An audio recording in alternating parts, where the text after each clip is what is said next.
when I sort of look back on the past 8, 9, 10 months, and start to see, where we went from January when we decided we couldn't pull off the Shanghai Business Summit to where we are today. Little did I know that back in January we'd have, I think the last count is 46 million cases, 1.2 million deaths, some pretty staggering numbers. And obviously, we're all hearing about second rounds happening in the US at just unprecedented numbers, 100,000 the other day, 80,000 yesterday. I had one of my associates pull a chart up for COVID cases in Asia, and I have a graph of every country. Overall, it looks like the trend is going down, but in some places, I think, Lynn, you may be able to concur. In Japan, it looks like you are seeing a spike up. So, we are still in a very, very precarious time. We know the UK is taking some action later this week, which will move towards another 1 month shutdown. So the unknown remains unknown. But when I look at this year, I never would have thought that we'd be in the place that we are in now. And this is the positive side. Putting COVID to the side and health and safety issues to the side, which are difficult to do, we still have a network, we still have an organization that we have to run. And I think all of you will agree, because many of the faces I see on the screen today, I've seen on many Zoom calls, that we have taken, I say we, mostly talking about the IC with Keith helping us lead the way. We have taken unprecedented action and steps to keep us together. We've implemented things that we probably would not have implemented had it been a normal year. Things like the women's group that Allison is running and has led off early this year. In August, I believe, was the debut meeting. To having mentorship series, to next gen meetings, to practice groups, to webinars. I mean, we've really, I think, played a very aggressive role in trying to keep everybody connected and keeping the activities moving. I think we all agree that when we started doing the Zoom calls in February, March, early this year, they were sort of exciting. It was great to be on Zoom and have to be able to do that in the convenience of our own home. And I think some people enjoyed it. But I think we can all agree that we're sort of getting tired of it. And wouldn't it be nice if we were all in a meeting right now, being able to be together in person? This would be a very different feel, of course. But obviously, we're not there. And that's why the rest of this year, the regional meetings that we're holding this month, whether it be Africa, whether it be Europe, whether it be the Americas, we are going to continue to keep us connected. The same way we had the AGM, albeit not in London, we had it in the cloud. So we will keep doing that. You have my promise as chair and everyone's promise on the IC and Keith as managing director that we're going to continue to keep us all connected. And again, arguably, we're probably more connected now than we have ever been in between meetings that I can recall in the last 10 years. So we're going to keep that going. What's going to happen in 2021? No one knows. What's going to happen tomorrow in the United States? No one knows, but I will be sitting there waiting very anxiously to see how that plays out. So the next 24 hours are going to mean a lot to the United States and the rest of the world. So we're going to watch it together. We're going to watch it unfold. But here is my final point before we go into the substance of this. We have done an amazing job of keeping us connected. We've done an amazing job of keeping the membership at a level that is going up. Yes, we've lost a few members, believe it or not, nothing to do with COVID. But those same members, whether talking about Kenya or Chicago, have been immediately replaced by new members. We have new members in other parts of the world. Poland is coming up close. Guatemala will be solidified soon. But if you look at the last 12 months, we have an increase in membership. And so we need to keep that going. But I'm asking all of you to do something that we probably do not do. And that is to take it upon ourselves to reach out, if we can, on a weekly basis to at least one member. Take it upon yourself to send one member, whether you know that member or not, whether it's in Asia or Europe or other parts of the world. to reach out and send that one, how are you doing, check-in. The old motto, out of sight, out of mind, is really a very important motto, because we all know that when we are together, typically things happen. We make connections, meetings, we introduce each other to new business. So we're going to need your help. We've been doing it behind the scenes, but I'd like to see more activity from every member. And I think that starts with reaching out and just checking in with people, asking how they're doing, letting them know what you're doing, talk some business, talk social, and keep that connection going. We're doing it. We're going to need you to do it. So with that, let's hear what's going on in Asia and see if we can continue to grow in this part of the world. Thanks, David. As you said, nobody knows what's coming in 2021, and yet I think Asia Pacific is, as we were touching on earlier, best placed, it seems, to be moving forward. All of you as businesses and law firms will have been focusing on adapting to what's happened this year and setting platforms for 2021, however firm those foundations are. So it'd be really interesting to get a sense around the Asia Pacific network of what you've been doing. And I just wondered, June, in between your business trips and your 99, your Marriott Gold Card status, at Jade and Fountain, how have you adapted in 2020, and what are how far ahead are you looking into 2021? So very quickly, that I would like to share with our Mackrell friends something that we have done in this year so far, and what we plan to do next year. So I think that everybody talking about the virtual marketing, the importance for the shared office here.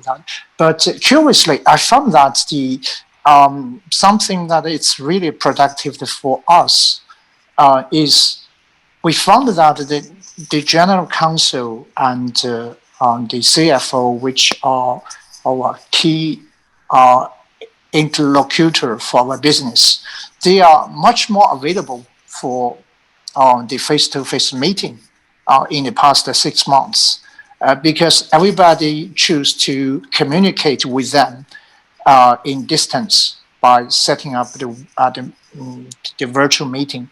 So I think that we just many of it's my partnership, just take advantage of the very unique timing to reach out, set up the face-to-face meeting. I do think that the virtual meeting, the virtual communication could not replace the classical face-to-face the meeting with the key business players. So me too. I also I had in the last couple of the months, it's much more face-to-face meeting with those really key business decision makers in our clients. So I think that we did the right decision to take advantage of this timing to consolidate our relationship with our clients. Another thing is that we follow the trend is that we see that I think that we become much more tolerant than before regarding the physical attendance of our legal staff in the office. So we allow them to work in distance if the efficiency would not be compromised. So this is the number one, the change I could observe in the past the months. Another thing that we are implementing with our Beijing office, that is the secondary, a much smaller office than our Shanghai head office. So we decided to team up with an accounting firm. So next year we'll share the space with that accounting firms. So naturally, business-wise, we are also complementary each other. So next year we are going to relocate that new office tower where we will share the office space with this accounting the firm. We think that this is a very good idea. That we are also more or less inspired by the networks, the push for our alliance with MGI. Though this time we do not team up with MGI China firm. Otherwise, I think that the third point for our action plan for next year is that we are going to launch cautiously launch the recruitment from the very beginning of the next year, because we saw that this year I haven't heard any law firm in the market hiring somebody. So I suppose that there must be a very abundant supply of the talents in the market. And also typically that nobody is going to hire the people ahead of Chinese New Year. So I think that this is a window. This is the window for us to launch the hiring. Yeah. So yeah, that is the 3 points I can share with our friends. Interesting. So, and you've touched on a couple of themes that we're going to come on to in terms of recruitment and retention of staff, but also those structural changes about remote working, and also using office space differently. I suppose the future footprint, moving in with an accountancy firm. James, just out of interest in New Zealand, because again, you're again one of these nations has been held up around the world as a sort of beacon of a sort of probity and success. Has that meant you've changed things at Clendon's, and if so, what are the plans for 21? Well, thanks, Keith. And firstly, good morning to those in Europe, and good afternoon those in Asia. It's great to see so many friendly faces and hear voices too. Look, New Zealand, I guess every country has had its own experience so far when it comes to COVID. And ours has been one where I think, to quote our Prime Minister, we went hard and early, so to speak. And that meant, squashing the virus. Apart from a cluster which popped up about a month and a half, 2 months ago, we haven't had any real community transmission for about 4 or 5 months. So we obviously, I think, had to react, as many firms have had to react in those lockdown type situations. But since then, it's really, again, from a law firm perspective, pretty much business as usual. That's not to say that our clients is business as usual. I mean, that in itself necessitates that we need to be much more flexible in how we operate. But certainly, I think from our perspective, we had the challenges that everybody had of essentially having to operate entirely remotely for a lengthy period of time. And I guess the challenge you have when you're in a team environment within your firm like that is to keep up that sort of camaraderie, that collegiality, even amongst your team. And that can be challenging. That's something, I guess, as principals, partners, and leaders in our firms, we need to be conscious of. is almost sort of a micro version of what was talked about earlier by David in terms of reaching out. It's actually important to reach out to your own team if you can't see them. So I guess those were sort of some of the new parts that we all had to grasp.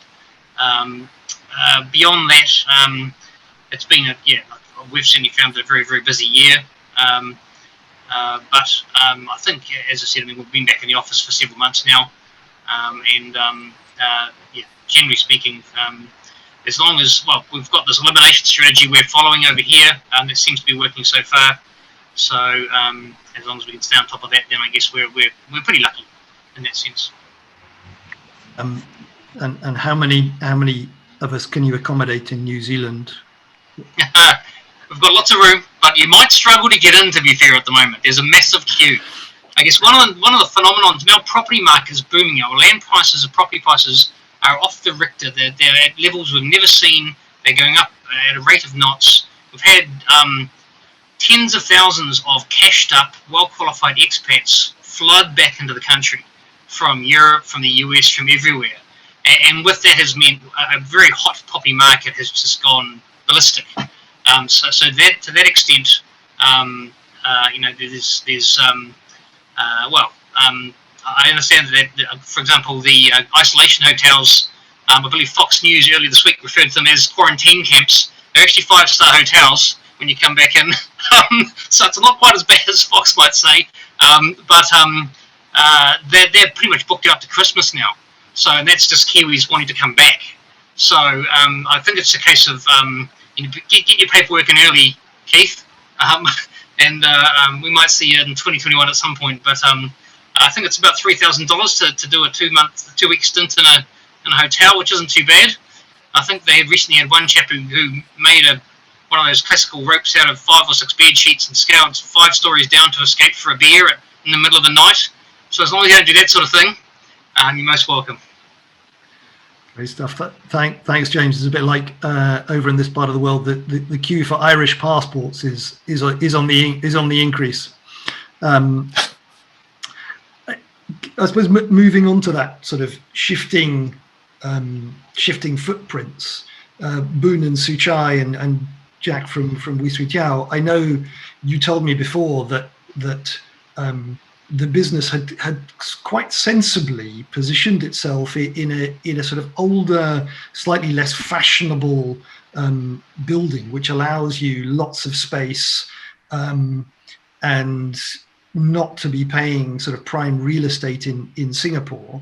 But through the pandemic, you've been shifting a sort of a red team and a green team, shifting people in and out and rostering people through. Is that going to continue? There certainly seems to be a sense that remote working for you sort of settled into that fairly early, and that seems to be continuing. Thanks, Keith. Suchai here. Maybe I ask Boon to share our thoughts on this. Boon? Hi, everyone. So in Singapore, we did move into remote working very quickly. I think we managed to adapt fairly seamlessly.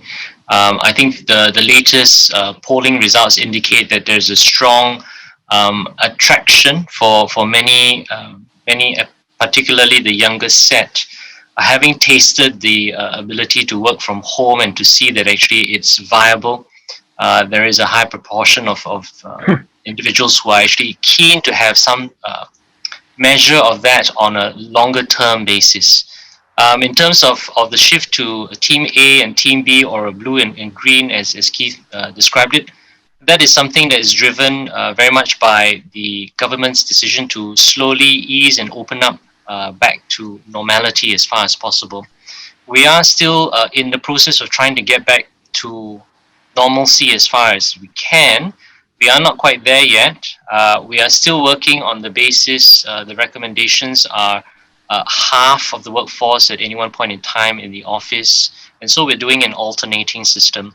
But I think it's working out relatively well.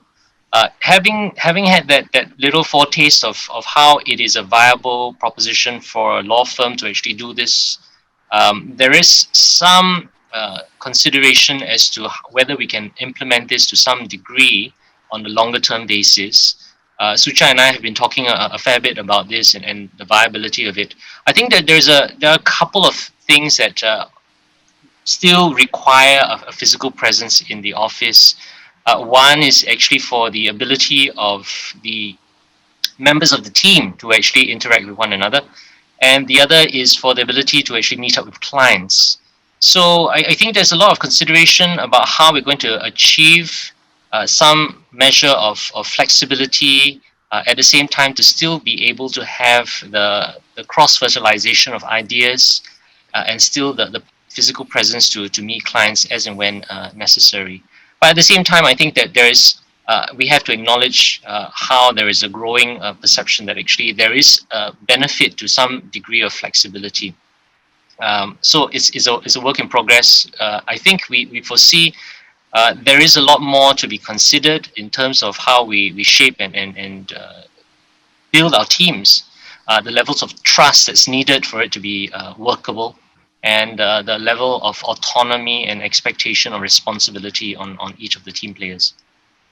Because interestingly, this is a question, and I sort of open this out to the floor, that has come up. It was actually something that was specifically raised to be addressed in our Africa regional, but is appropriate for all of us, is that as we've moved into more flexible working, and it's something that you, Nigel, raised early on, is how do we, as law firms, ensure, empower people?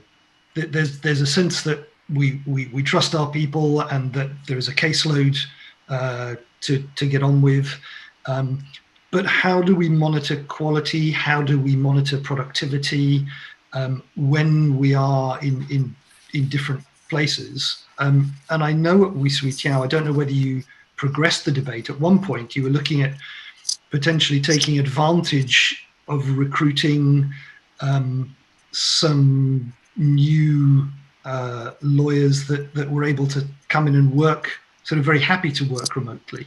And then how would you square that against that collegiality and being able to monitor their workflows?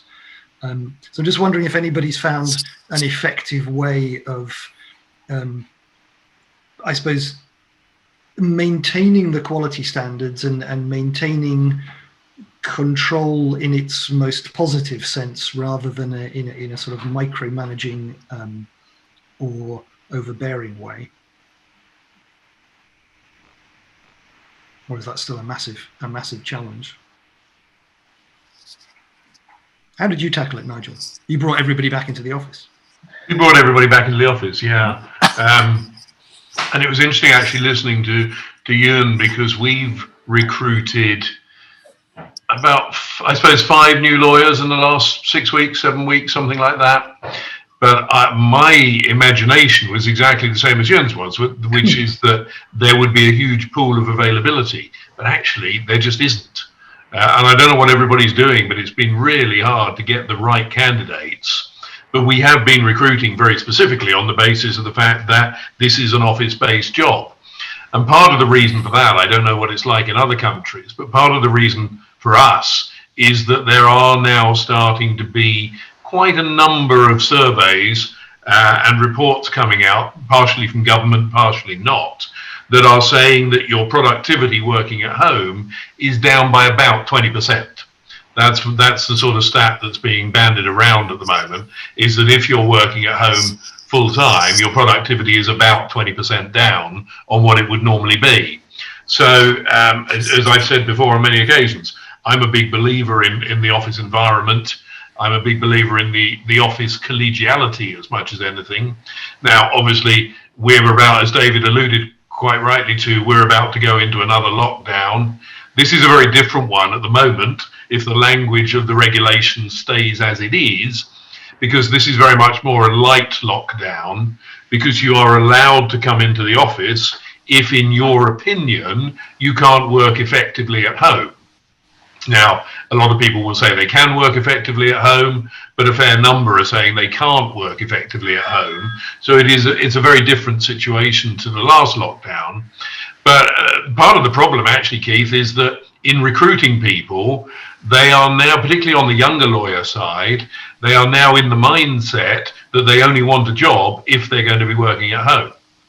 And we had one particular issue with a trainee who joined us really enthusiastically, and then after a week decided that actually she wanted to work at home full time. Well, that's a nonsense. You can't train someone at a distance when they've only been with the firm 4 days. So unfortunately, her career with us came to a fairly abrupt ending.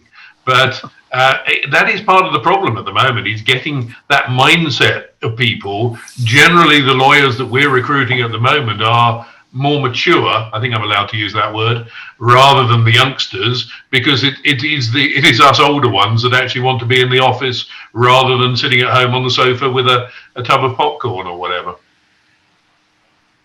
Nigel, I thought maybe, I don't know, I didn't discuss with Jack on this, but I'm wondering whether I'll put her in the spot. She will be one of those who will be younger.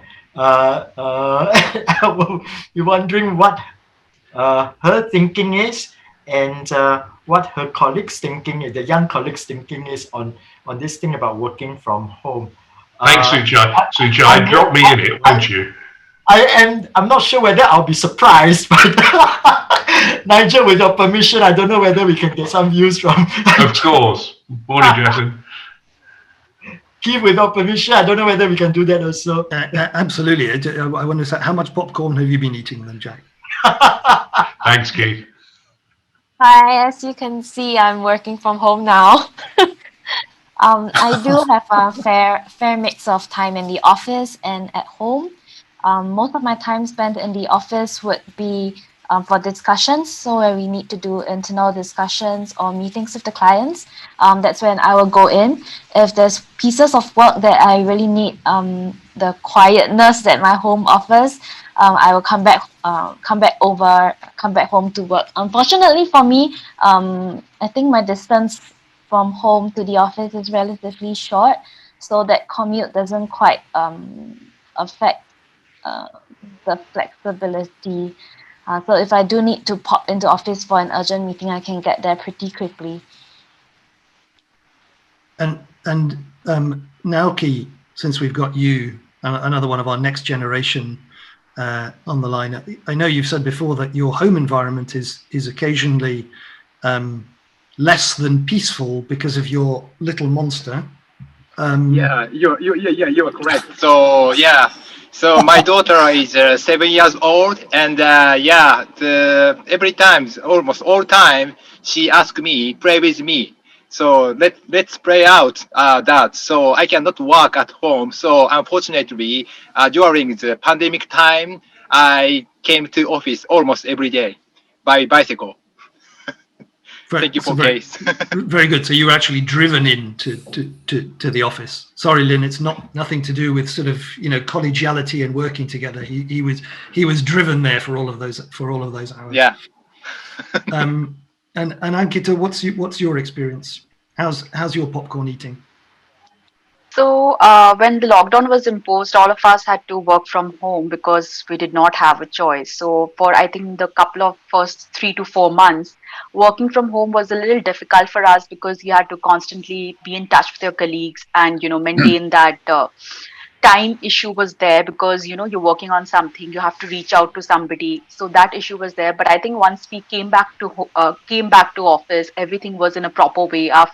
And one issue which I personally faced was I do not like reading on the computer. I need printouts of everything, which was difficult when I was working from home. But once back in office, I had my files in place, I had a desk, and it made me more systematic and it was easier to work from office.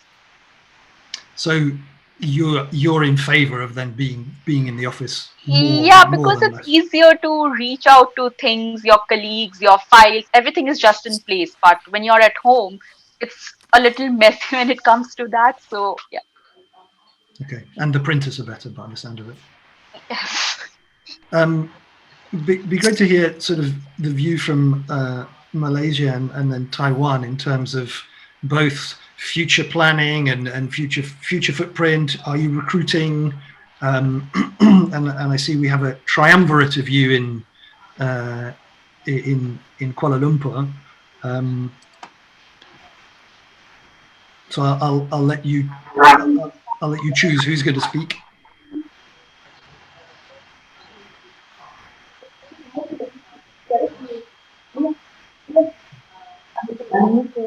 Hello. Yep. Hi. Can you hear me? Okay. I think I generally am in favor of working from the office, like just what Akita said, everything is in place. Like we have the feel of the physical files. Of course, working from home we have the infrastructure for that, but not for all staff, different levels, because we work, from the lawyers. I think it's much easier in terms of the lawyers and partners to do so. But for other secretarial staff, it was rather difficult, and they would have needed to be in the office for the work. And I think now, yeah, now we have to work, if we have to work from home, we have to have the setup, but of recent, we have to carry a letter from our employer to say that we are required to work from the office, and we can be stopped at any junction, and we'll be asked to produce this letter. So it's been progressing that way, and we can we are working from the office, and I feel it's best to work from the office. So even during the lockdown, we were using we were traveling and using this letter that requires us to come to the office and work from the office. So it's been working out quite well for us. And from a business perspective in Malaysia, we're hearing James talk about real estate in New Zealand going through the roof. So presumably his real estate and conveyancing work is off the scale. But are there new avenues opening up, or is it very much traditional work? Yes, very much new avenues in the sense like e-commerce using the online setup is buzzing.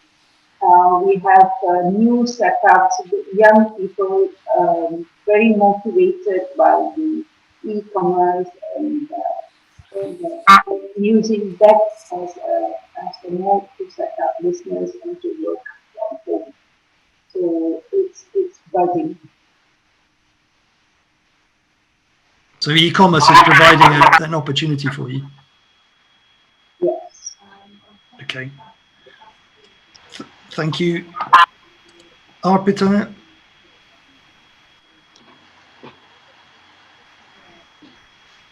Do you mind? Yes, it's okay. Can you hear me? Yep. Actually, I think during the lockdown, my work pushes more. Like we are having lots of seminars recently at AIPPI and INTA. So everything is online, and other countries they are setting according to their timetable. So I have to work here from 8 or 9 hours to 10 hours, go back again, sit with the computer, work for more 3 to 4 hours. So these are going on for a few months. So I think next 2 months also it will be quite same way. And if you think of our 2021 plan, we found this during this lockdown. Because in Taiwan we don't have any effect, everyone knows. But still, some of the sector affected, like for the employment. So what we are thinking, maybe we need to have more hands for the employment issue, to handle the employment issue. And we have several contract disputes. So those are also in our consideration to extend our team in these two sectors especially. Also, lots of IP infringement we are finding from different countries, not only Taiwan, not only in Taiwan. We have from China, India, and many other countries. So we are quite occupied with all those works. Also, today we needed to provide 3 to 4 quotations to different countries. So these are going on. So we are handling, since it's all, we are working together. We are working from the office, so we can discuss. But I'm not sure if anything happens in 2021. if we have to also work from home, I don't know how to control these matters, really. And so you were saying, but in terms of recruiting new people to sort of manage the expanding workload, there is potential in the market? I think in Taiwan we do not have so many job places, but still few obviously, and still like this year also. And I think I have mentioned earlier that our company in our CSR plan we have an incubator, and that startup incubator. And the startup incubator this year we have accepted for the international startup incubator also. So that's why we have several recruitment platform from other students and whomever lost their job. So we set up one-to-one meeting with the different companies. So what we think is we don't have so many trained of like employment laws, but lots of employment disputes are there.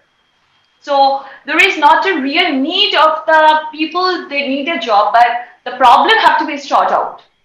So for our perspective, from our company, we have seen already, we already recruited 3 new lawyers during this last quarter. And also we are planning for next quarter to have more 2 to 3 employees for the, especially for the employment and contract corporate law, these 2 sectors.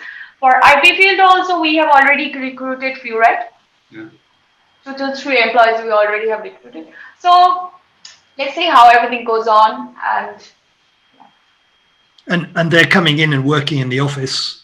Yes, we are totally 100% working from the office. We do not have a single day lockdown. We are expecting and hoping, but finally did not. So yeah. Maybe, Nigel, it's just young, it's liberal democracy again. It's young Western lawyers and overinflated expectations. I suspect you're absolutely right there, Keith. Maybe popcorn needs to go into the contract, into future contracts. Maybe that's the way forward in the West. Giriju, we haven't heard from you. How are things in Mumbai? Hi, everyone. So I think in India, we still have, the COVID virus hasn't really disappeared, but we are learning to kind of cope with it and get on with our lives. As at present, there's still restrictions in terms of the number of people who can go into work.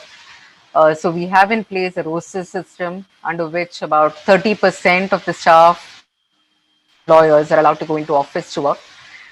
So we basically divided people into different teams so that each one gets to go into office 1 days in a week. We see this to continue for several months to come now. And keeping this in mind, we have also signed up for a new office lease to a smaller office space. The real estate market in Mumbai just kind of goes through the flow. In order to cut costs, we are moving into a smaller office, keeping in mind that more than 60% of our staff will be working out of their homes, at least for the several months to come. But work is extremely busy, except for a few sectors which have taken a beating. I mean, litigation in our firm has taken a bit of a beating.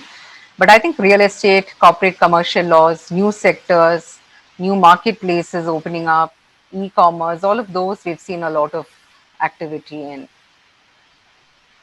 And have you staffed up in those areas, or are you just managing that with the... We are managing with the force that we have presently. We are possibly looking to just recruit 1 or 2 additional resources this quarter, but no major recruitments at this point. Okay, and bankruptcy and insolvency, that's presumably another area which has got sort of put on the back burner, since the Indian government, I think, is still maintaining a moratorium on that until the new year. Is that right? Yeah. Okay.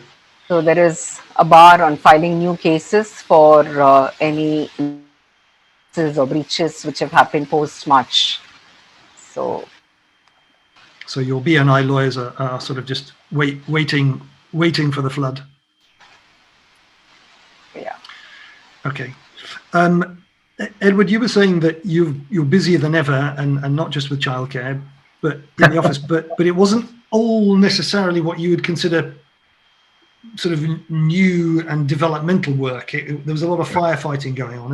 Has that sort of changed at all? Where's I mean, I see unrest in Thailand in the news, but how are things from a law firm perspective, and what are the plans for 21? Sure. Thanks for that. We haven't had any lockdowns since pretty much the beginning. Offices, my office has been open this whole time, and most of the business sector has been open as well. Tourism has taken a big hit in Thailand. Tourism, being one of the big employers, one of the big engines here in Thailand, has taken a very big hit. And with that, foreign direct investment has also taken a big hit. But in terms of working from the office, my office hasn't been closed at all during this period, and we remain open. And my team has been able to come to work without any problem. So in that sense, the pandemic hasn't presented any new challenges in that regard.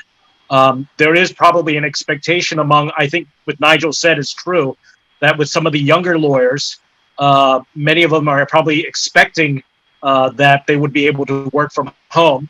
I'm keeping my eyes open. I have some people applying to my firm now, and I haven't made any decisions yet on whether I'll take any new people in, but recruitment hasn't been a top priority right now, and retention hasn't been a problem either. The people I have are very happy, and I think it's a matter of finding the right people to fill in the positions that I have. So in that way, I do agree with Nigel.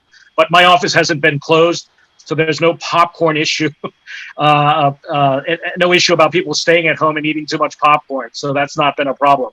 In terms of the legal matters that we've had, like I said, in fact, my firm just filed some claims for repayment against Thai Airways, which is currently undergoing rehabilitation. The deadline for that was yesterday. So we have some bankruptcy and some rehabilitation matters. Unfortunately, no foreign direct investment, not much of it at least, coming in. So it's mostly more about labor matters, contractual matters, and just existing clients for the most part. Although the case involving Thai Airways was quite a nice surprise actually, and that was referred to us by Mackrell in Austria actually. So we were very happy with that.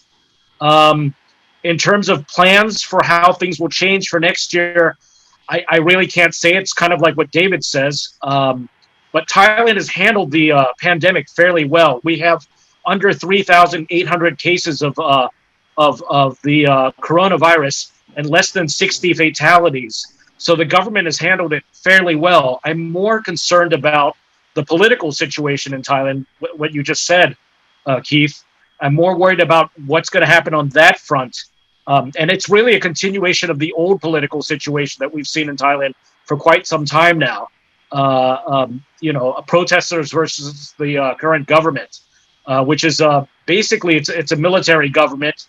It's military on the one side and technocrats on the other side. But it's basically a government that's in power that's not been properly elected into power. And so we're seeing a flare up with that right now in Thailand. So that's what worries me more right now. Yeah. Okay. Yeah. Thanks, Ed. Making sure to stay well away from the political, Shane. Yes, yes. Though I know you like to drop in the odd sort of hand grenade every now and then. Shane, of course, I need to stir the pots. So I'm watching the results, the election results in the U.S. right now. So that's been a lot of fun. A lot of fun. There we go. Shane, as a Canadian, I'm sure you're watching the US results as well, but you're somebody else who's been sort of flat out busy, work beforehand, right through the pandemic, and this is no sign of that changing. One of the things that I'm very conscious of is the way that you're always coming up with new opportunities and sort of pushing boundaries to find work. So are you doing anything differently in terms of client development or workflows around either Asia Pacific or more broadly, or is this just the Shane engine continuing to work as normal? I think it's probably the latter. I mean, we're here 7 days a week. I'm not kidding you. We're here even Saturday and Sunday, we're here 8 hours. So that would be a short day during the week, but we're start late in the morning, like mid-morning, and we're here till 8, 9, 10 o'clock at night, every night. And and that's not much of a life, but it it is what it is. We're extremely busy doing all manner of things. The real estate market here is kept pretty solid. Um, and like Thailand, and perhaps a poster child, not unlike New Zealand, we are sort of grown-up people here. We can wear masks and we can stop eating each other's food around the table, and we can do the sensible things to stop problems happening. When we go to go crazy and go to the bars, there's typically a spike in cases. 3 or 5 or 13 or something. But it's not like the nonsense that's going around the world. I really don't know what the rest of the world is doing if they don't, go around, wear masks and wash their hands and be a little more sensible. But we perhaps have been dictated to by governments long enough where we sort of take our medicine and just go on with our world. I mean, one thing about Hong Kong, and there's an old story about what do you smell when you get off an airplane for the first time in Hong Kong, and actually it's the sewage in the harbor, but the story goes that you smell money, and money can't buy you love, but money can buy complacency and work ethic, and just ignoring some of the other nonsense that goes around.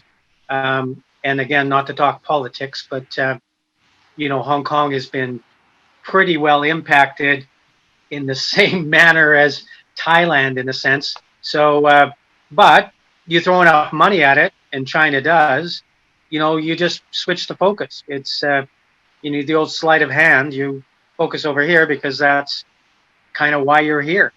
And most people think that way, I think. Because you said you've seen, quite a lot of M&A activity, some distressed asset purchase, real estate you've been involved in, and you've got a couple of projects on the go as well. Yeah, I mean, interestingly, we've got an MOU from the Department of Transport in Thailand on this, aviation international matter that you were kind enough to distribute. I'm reaching out to my friends in Thailand soon. So as soon as we're able to announce the actual first airport, we will be, getting deeper into that. So it's an interesting comment about Thai Airways. That sort of was is a story that is got many layers. It's an interesting one. But on our airport commercialization, that's going to be a huge PPP, not only in Thailand, but we've already been approached by other countries about doing similar things in their airports in their countries. So it's quite an interesting project. Fits well with the aviation committee, and with the it's been a broken industry for years. It's just needed the weight of the world against it to break its back, and it's broken now. So I mean, what other industry can you book and then cancel at the last minute and not typically have a penalty? It's just a nonsense industry. So that whole thing is going to change, and I think where we're focused is in this particular project, not to ramble on too long, but in this particular project is bringing a commercialization sense to the airport experience. So that's been a big focus for us. We are business as usual. Recruitment, we are looking at CVs all the time for the right people, much like Nigel. We're sort of disenchanted by a lot of the, graduates that are coming through the system and asking for traineeships or first-year associates. They kind of think that they know something about law before they actually know anything about law. And they want to get paid for that, as we all know. So we're having some good success with our people that we retain. There's absolutely no problem with retention because, as you know, who wouldn't want to work with me? So that's never been an issue. We're fine here. Olivia's working hard. I mean, when I say we are working 7 hours, 7 days a week, we meaning Olivia and I and several of the other staff. We're getting a lot of interest in our adjunct companies. We're very close to a trust group, setting up trusts, moving custodialship out of dangerous countries like Thailand and Hong Kong into more tried and true countries, at least partly. Singapore's a big recipient of some of our movement of custodialship. Advisory is still lots of people in Hong Kong advising, and the corporate secretarial world. I'm just embarking on a very interesting adventure here regionally to assist one of our main corporate secretary guys to put together an Asian or even international corporate secretarial group where, often we refer corporate secretarial matters of accounting and just setting up companies and setting up bank accounts and payroll and all that stuff. We give it away. And this gentleman has an idea about having a easy commercial solution to that. So instead of giving it away, you give it to your own company where you own Class B shares and allocated B shares every year based on how much stuff you send to the company. And then there's a formula on dividends and so on. So there's a couple of very exciting ideas that are happening. I don't know. One of the things that are interesting, since we're talking about Thailand, and I'll leave it here, is that we've just signed up an MOU in Thailand with Chubb Insurance, where all international travelers coming to Thailand will have free travel insurance on arrival. So there's some interesting stuff that's coming out of this breaking the back of the failed airline industry. I'll leave it there. Could talk for hours. Sounds like you and Ed have got some talking to do in the days and weeks to come. Indeed. And Lynn, we haven't heard from you yet. I mean, clearly Shane's fixed his retention problem by getting everybody working 24/7, so nobody has time to sharpen up their CV. Sorry, Shane has. And in Japan, they cycle in to see you to work with you. But you were saying in one of our earlier calls that some of the foreign direct investment, a lot of which was coming from the US, has obviously dried up over the past 6 months. Have you seen a pickup at all? How's business in Japan? Hey, am I on? Can you hear me? Yep. Okay.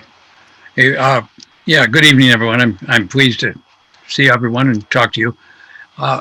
Keith, I thought you wanted me to talk about recruitment and retention. You can start there. Our business is going gangbusters as always, but and I'm going to turn this over to Takashi-san in a second because he's one of our mature lawyers who has been with us for some time, and he can talk more about retention and recruitment. Well, retention basically. Today is a holiday in Japan. That's why Takashi-san and I are both working from home. But generally, we all go to the office here. As far as recruitment goes, we have we've retained 5 lawyers within the last year before the lockdown, but and they're all a couple of them are right out of school, and the rest have got 1 or 2 years of experience. On recruitment, there's plenty of candidates out there, and the thing we look for is a real passion to do transnational work and work with foreigners. Probably 90% of the law firms in Tokyo, 95% just do domestic work. Our firm is kind of unique in Japan in this sense, and there might be a dozen or 2 law firms like ours that do transnational work. So you have to have a lawyer that really thinks and has a dream or romantic ambition a passion to work with foreign companies and help foreigners going into Japan. And the retention, just giving a good place to work is probably the most important thing. And we have to introduce the new lawyer to the procedures in the firm and make them feel comfortable and get them introduced to our procedures. Particularly, for instance, the Mackrell network is something that is unique in a sense that we can handle any case, any place in the world that a Japanese company comes in and says they want to do business or they have a problem or any place in the world. We find one of our colleagues in the Mackrell network or elsewhere and help them. This is kind of a surprise for a new lawyer to see that and they feel comfortable with it once they get to know it and we show them how to do it. And another important point is make sure that they feel comfortable working with us and they know they have a lot of support. That's probably one of my jobs after the 30 years of working here. I've worked with a lot of young lawyers, and I review their correspondence, for instance, and help them out. If they got some problem, I'll talk to them about it, and if I question anything and I get a good answer from them, that's it. We want to give them a safe and a comfortable place to work. That's and our law firm's got a reputation of good ethical standards, and we've never had a problem with any ethical challenge.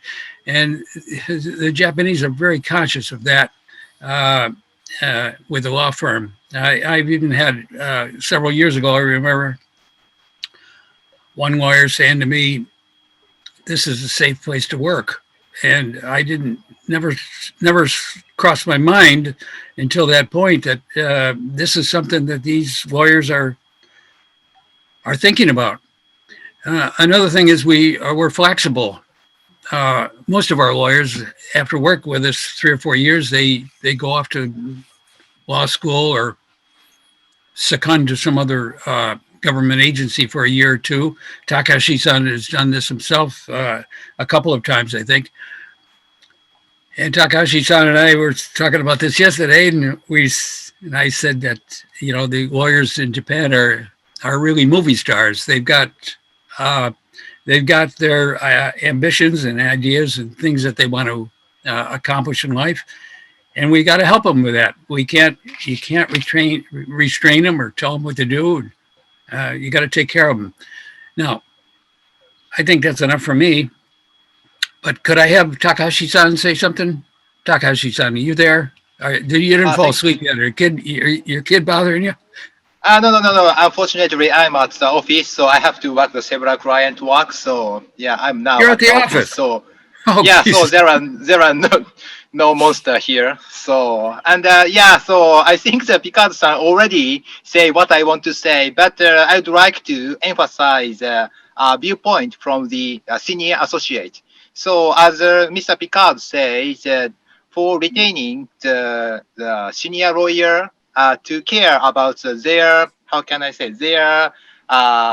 what they want to do or keep the discretion, how to work or what area they want to pursue. So for example, I'm interested in international arbitration, and the firm provide me with some opportunity to attend the community or working group or some project. And sometimes law firm provide me some suitable job for me. For example, international arbitration case or international litigation case. So I think it is very important for firm to retain the talent. And the other thing is it's maybe similar to the first thing, to give the challenging work. If they do the boring work every day, they want to quit. So I think the discretion for work and the interesting job is very important for the firm to retain the talent. That's all. Thank you. Thank you, Thank you, Naoki. Thank you, Takashi-san. Lynn, can I just come back to you on one thing? You said that one of your key recruitment criteria was finding, obviously for everybody, the key is to find the right lawyer. And that's probably about the right person for the culture that each individual firm has. And you stressed the fact that you were looking for people who had an international outlook. And it's something that Suchai talked about when he was doing his mentor session. So I might come back to Wee Sui Tiao, Boon and Suchai, but Lynn, what questions do you ask when you're interviewing, or what are you specifically looking for in the interview process to make sure you're getting somebody who doesn't just say, I like travel, but really has an open and an international mindset? And what does that look like and sound like in your 30 years experience of recruiting and working with people? That's a good question, but sometimes some of the lawyers may have had some international experience already. They may have gone to school. Their fathers or mothers have taken them to overseas on assignments to Hong Kong or the United States or the UK or something, and they may have gone to school there, or they've done something. So they've already had a taste of the international experience. That's one important thing. Another thing is to kind of ask, well, maybe I cheat on this. I ask them some questions like, how did the stock market do yesterday? And some of them say, what's the stock market? Well, then I know that they got a certain orientation. Another thing is, frankly, their family background. If maybe it's not politically correct to ask these questions, and I don't ask it directly, but what did your father do? And my father was a lawyer, or my father was a businessman. I find that the businessmen's fathers and mothers probably make the best lawyers for some reason, for doing our type of work, commercial type of work. But generally, just getting a flavor of the person and talking to them and seeing how enthusiastic they are, that's enough. All of the lawyers that come to us, all the lawyers in Japan are top quality. They're as far as raw intelligence goes. They've already got, they put them through a very, very narrow funnel. So they're all intelligent. And if they've got the passion for something, they can do it. So they can all do it. Now, and the next thing is on the retention, getting them into the firm and showing them how to do it, walking them through a case or two, and then they're off. They feel confident. That's the important thing. So I find that it is not that we lack the proper candidates, or someone is faking it and just wants to travel overseas, and they think something like they get the wrong idea about it. I don't think that's a problem. The problem is on our side. Make them feel really comfortable and get them going. Light the spark and see what they do.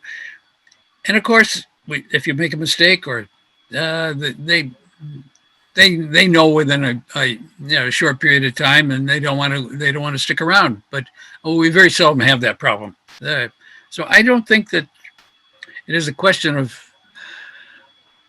someone getting by the recruitment phase.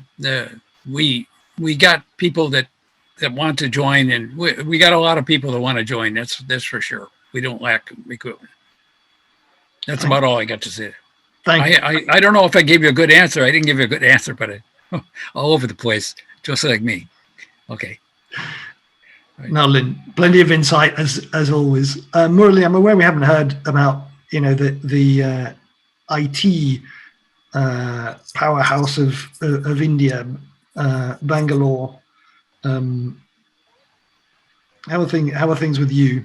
And what are the plans for 21 post-pandemic? Thankfully, the Indian IT industry was perhaps one of the only industries to do really well, even during the pandemic. We could see work from other countries coming to India. So at a time when we have a financial year which ends in the March of every year, and the new financial year starts at April. So the financial year is when bonuses are declared, hikes are announced. While we could see that quite a few industries literally did not kind of make any announcements when it came to hikes. They didn't give bonuses this year, but IT industry was one which gave bonuses more than normal, tremendous hikes, and so the industry did quite well. But nonetheless, most of the industries in India, from that perspective, tried to do one thing, which was to avoid fixed costs, and so or avoid or rather decrease fixed costs. So that required a whole lot of involvement when it came to lawyers, because we were by and large busy during the end of March and April in various activities like issuing termination notices, issuing force majeure notices. By and large, the legal work was surrounding the pandemic and the consequences of the pandemic. So it would be surrender of office spaces. It would be carrying out a little bit of HR work in terms of announcing pay cuts or keeping people on the bench, drawing up new policies for new challenges thrown up by this COVID-19. But as far as Bangalore is concerned, we had only a 5-week lockdown. And during this 5-week lockdown, as far as the office and the colleagues are concerned, I think that was one of the most stressful times, because most of the clients thought that we are available 24/7. So this entire thing of not disturbing advocates, I think people forgot. So they thought that if we are sitting and working from home, then we are available 24/7. So we could see calls being scheduled for as late as 11 p.m., 12 a.m. in the night, middle of the night, and things like that. And trust me, this were not something which were urgent. It was just that, there was this frenzy which is still continuing, and it's like kind of reduced a little bit over September and October. While that was quite stressful for our colleagues, I mean, we were the first guys to come back to office in the very first week of May. And from May, I mean, we are working every day in the office. And we make sure to tell the clients that yes, we are in office. And once, we are out of office, say by about 9 or 10 p.m., then, unless it's really emergent, I mean, kind of don't disturb us. Of course, weekends are not still ours. We are still slogging over the weekends. So this was a bit stressful on colleagues. Moreover, we could also see that, this kind of work was continuing. And then added to that, most of our clients have gone for inorganic growth. I think they think that because of this COVID pandemic, organic growth in each of the sectors could be a little bit more time consuming than what it was planned for because of COVID. So they're going for inorganic growth, which means a whole lot of acquisitions are on this thing. So we have about 8 currently for which we are doing due diligences. So that kind of frenzy has started, especially in the manufacturing side, where people are trying to go and acquire smaller players because they're also vulnerable and up for sale. So that's the kind of activity we are now getting into. So corporate and commercial practice is keeping us busy. And apart from that, of course, HR and real estate and other kinds of litigation activity also is happening. One good thing is, because we are not in a position to travel, or we deliberately don't want to travel, the litigation has become quite easy, because most of our courts, almost all the high courts, barring the lower courts and the Supreme Court, it's all virtual hearings. So it's easy for us to kind of attend hearings in 2-3 different high courts sitting in the same place. So that's been a big boon. And so arbitrations also are happening on a day-to-day basis, which were reserved only for weekends previously. So that way we see an increased amount of volume of work. And of course, I must admit that clients are a little bit delayed, and they're asking us for higher time cycles for paying our invoices and things like that. So that's something for the first time we see we're being treated as vendors, any other vendors kind of a thing, where they're asking us to tolerate for a 60-day payment cycle or a 90-day payment cycle, which was either to like instantaneous payment of invoices. So this is what we are seeing. So the old adage of, pay your lawyer first has been straight. That's one of the downsides of the pandemic. Yeah, I guess they're quoting this relationship and standing by them, and trying to wait for their financial cash flow issues to kind of get sorted out. So the client relationship. I mean, Jun, you were talking about this at the beginning, in the sense that the fact that you've connected a lot more on Zoom has meant that GCs are more open to seeing you. Murali, you're saying that clients are saying, well, you're stuck at home, therefore I can, and you've reached out to me, therefore I can contact you at any time. And this is something that I'm hearing around the network. Is there a sense that the client relationship has changed? And do you think that will continue into 2021? Or do we think this is just a sort of pandemic bubble? I think that as I said, this is it's very unique timing that which permitted us to easily reach out to the GC and CFO of our key the clients. I think that this is just very unique for this year. For next year, that I think that when the things is back to normality, I think that this will become. Yeah. So that's why I also encouraged my its partners to really to take maximum advantage of this timing. Yeah. Okay, so basically, while the GCs are being friendly, build those relationships now while you can, and I guess Murali, take those 11 p.m. calls and build the relationships while you can. I'm aware that we've sort of come to about an hour and a quarter. There's just one subject I want to touch on before I ask David to sort of bring us to a close. Is one of the agenda items we didn't really touch on, other than Shane and Edward talking about some potential Hong Kong, Thailand cooperation, was how we can generate more workflows around Asia Pacific. June, I'm sorry if I'm putting you on the spot here, but one of the things that we were going to do at the start of this year, which David alluded to, was have our summit in Shanghai. Mm-hmm.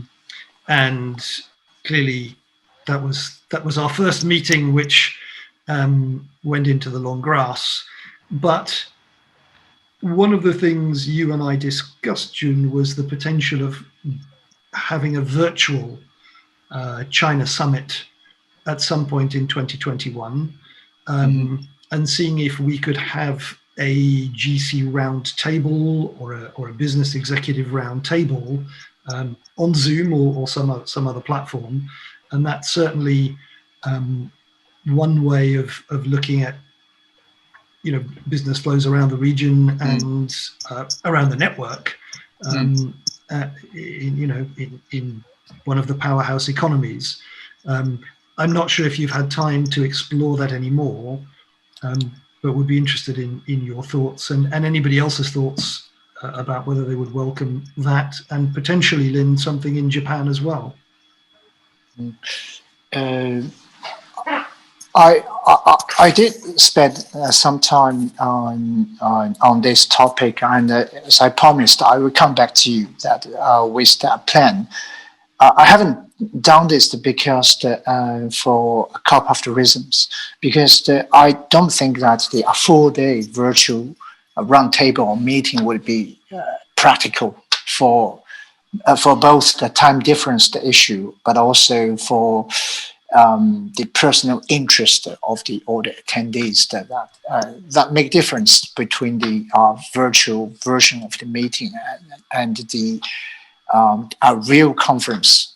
So it's my idea is that we can break down the summit into 2 sessions, but really focused on the certain specific industry of the common interest of the attendees. So I have to speak to the person concerned to double check with them about their availability, and also that the for sure that I have to prepare well the technology side, because this could be a very first time for us to launch the virtual version of the summit with that timeline. That I was proposed by European lawyers recently that to have the virtual coffee with me, because this year that IBA that know the real IBA that so this old friend that just proposed 30 minutes of the virtual coffee next week. So this also I think that this is a very good opportunity for me to feel how it will go with all those the virtual communication, the networking. So I think that after that, I will definitely come back to you with some the meaningful proposal. Yeah. Brilliant. Thanks, June. I get the sense from people I've spoken to that they, whether it's the IBA or MGI recently and the platform they use, that there are networking platforms that we could use, and whether that's having a virtual coffee with GCs or something more structured, as you say, it's got to work in a virtual environment. It can't be a whole day. It's got to be a concentrated session.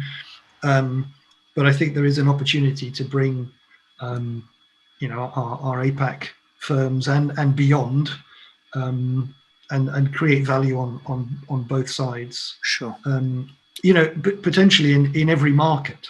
We're talking about China possibly for obvious reasons, and I touched on Japan, Lynn, but and soon New Zealand isn't going to have any space left, apart from returning Kiwis.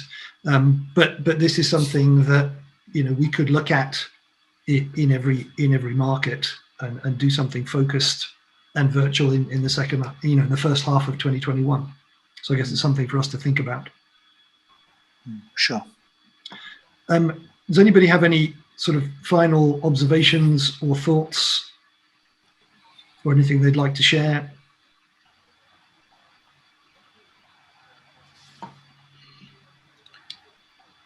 And Keith, I would like to take a minute, if you don't mind. I just want to update members on our 4 virtual events this month. So can I go ahead, please? Please go ahead. And then David, I'll over to you. Thank you.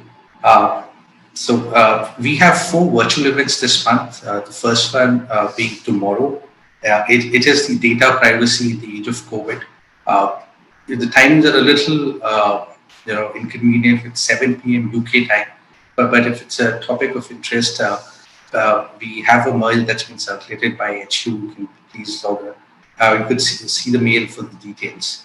The next event is on 10th of November, which is Mentor Series. And this time we have Mark Stewart speaking to the next generation lawyers. It would be great if we can have a lot of participation from the Asia Pacific region. The next event is on 11th and 12th of November. This is the GCI Virtual Summit, GCI being the Global Cannabis Intelligence. So if there are the lawyers or firms that are interested in the cannabis space, it's a great opportunity for them to know more about this.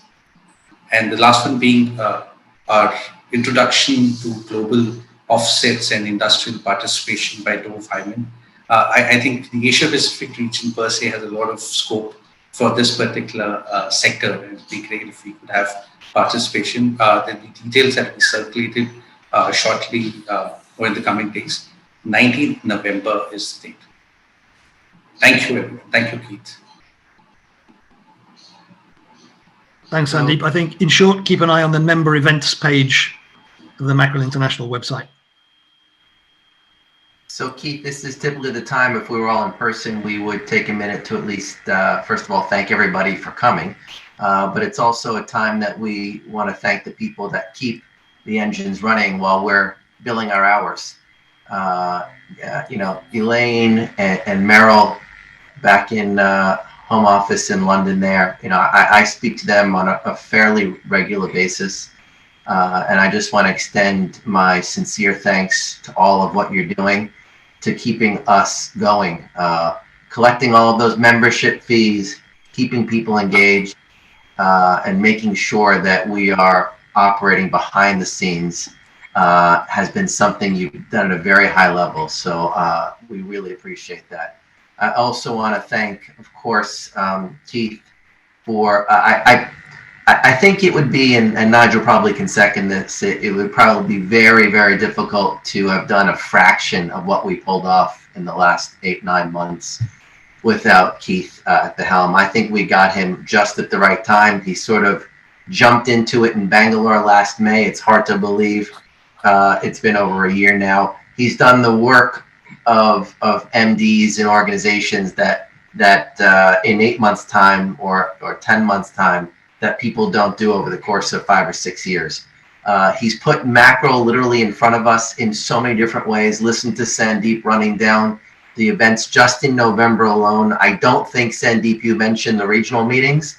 That's certainly information people can get on the homepage. But I would implore you all to think about attending the European meeting or the Africa meeting. I think Asia, more like the other regions, we have to sort of keep an eye out and reach out. It doesn't come as easy inbound. And so I think showing up, even if the time zones are a little bit off, and hearing what's going on in America later this month, or Europe or Africa, if you can't do it, please send a junior associate or next gen or someone who you think can represent your firm, because having those antennas really makes the operations and the network run much more smoothly. I also want to thank Nigel. He's functioning as past chair, but you know, you may as well drop past. I mean, he's right there when we need him, helping us on issues that I never thought existed until I took over. So this has been more time consuming than I anticipated, but I do it with passion and quite honestly with love. And Nigel is always there to make sure that we're moving in the right direction and giving his great guidance. And so thank you for that, Nigel. I really want to, again, final point, to emphasize that reaching out to the members individually, one-on-one, can be very, very effective. So please try doing that. Reach out to someone that maybe you never would have reached out to. Heck, even welcome aboard a new member. You know, when you see the email go out that we have a new member, reach out if you don't already. And if you don't have the time, send an associate or someone else, because it really makes everything move quickly. It was refreshing to hear Edward mentioned that there's some activity from Austria to Thailand. We want to hear more about that. I propose there's probably a lot more of that, but we're not really focusing on that. But Keith is trying to get those success stories up there so that everyone understands that the value of the network is still very, very high.